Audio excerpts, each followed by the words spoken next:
L'alimentation en France est un enjeu stratégique pour la France. Vous savez qu'on est le premier secteur industriel français, avec 500 000 emplois aujourd'hui, avec un potentiel d'évolution fantastique à l'international. Nous sommes confrontés à un véritable défi, c'est qu'il faut nourrir la planète. En 2050, il y aura 9 milliards d'habitants sur la planète. C'est un défi fantastique, 2 milliards de consommateurs en plus. Nous devons nous adresser à ce monde avec nos produits de qualité français.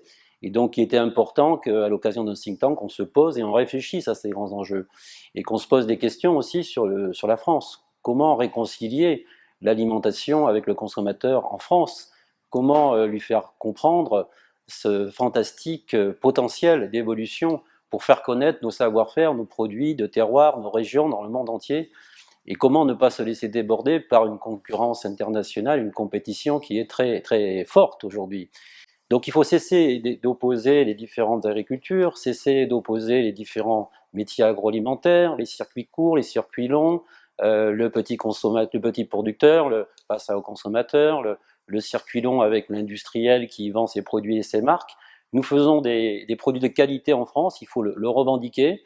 Quand on voyage, quand on va en Chine, on s'aperçoit que les Chinois demandent la qualité française, demandent le sérieux français, demandent la sécurité alimentaire française. Donc arrêtons le food bashing en France et repensons différemment notre modèle pour être compétitif, je crois que c'est très important, et surtout pour être différenciant et expliquer que la marque France a une véritable valeur à l'international. Au-delà des constats bien connus, partagés par tous, l'important c'est d'avancer sur des solutions concrètes et d'ouvrir une boîte à outils sur différents sujets. Et donc forcément sur l'international, par exemple, on a besoin de se remettre en cause dans les entreprises, de former nos cadres à l'international, de les pousser à aller voir ce qui se passe dans le monde entier pour cultiver cette culture internationale dans les entreprises, quelle que soit leur taille, TPE, PME, grands groupes bien évidemment, et comment collectivement on peut créer des plateformes internationales pour contaminer favorablement ces entreprises et faire entrer donc des jeunes talents qui apportent des nouvelles idées sur ce marché mondial qui est formidable aujourd'hui. Et donc en fait, on est dans une démarche aujourd'hui où il faut qu'à l'international, on arrive à construire la maison France. Et pour construire la maison France, c'est compliqué parce que nous sommes effectivement la première industrie française, mais nous sommes très atomisés.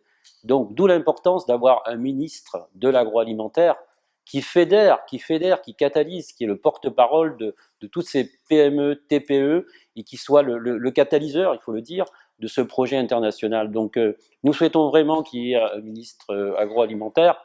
Regardons les effets positifs d'un Macron aujourd'hui, ministre de l'Industrie. Si nous avions un Macron dans l'alimentation en France, je pense qu'on ferait de la pédagogie, on ferait bouger les lignes, et on ferait évoluer notre modèle.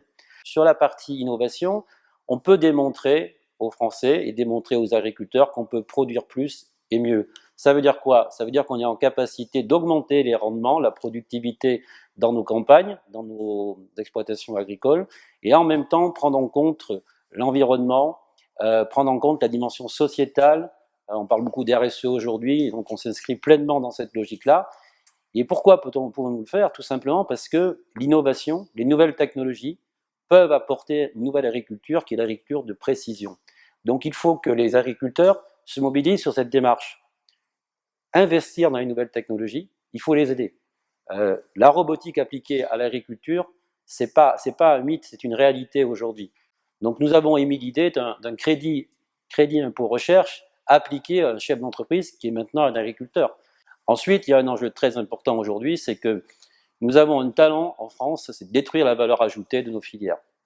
Donc les relations avec la grande distribution aujourd'hui, par exemple, sont catastrophiques, on le sait. Il faut qu'on rentre dans un nouveau mode de relation avec la grande distribution.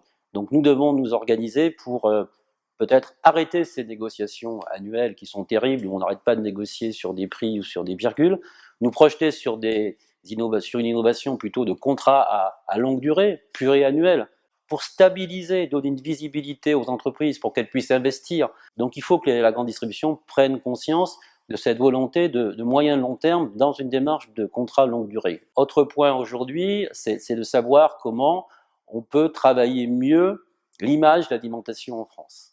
Donc on a une idée très concrète, on connaît les journées du patrimoine. Bon, demain nous devons créer les journées de l'alimentation au niveau agricole, mais au niveau agroalimentaire pour ouvrir les usines, ouvrir les ateliers, ouvrir les exploitations aux clients, aux consommateurs, pour qu'ils comprennent que c'est pas parce que nous faisons des produits de qualité et du volume, on est dans une démarche de productivisme. On peut faire du volume et monter en gamme et faire des marques de qualité connues dans le monde entier. En fait, il faut réconcilier les différents circuits. Et là, on a vraiment besoin de mettre autour de la table les associations, les consommateurs, pour leur faire prendre conscience qu'en fait, on a plein d'atouts et qu'il faut arrêter de se culpabiliser et aller de l'avant.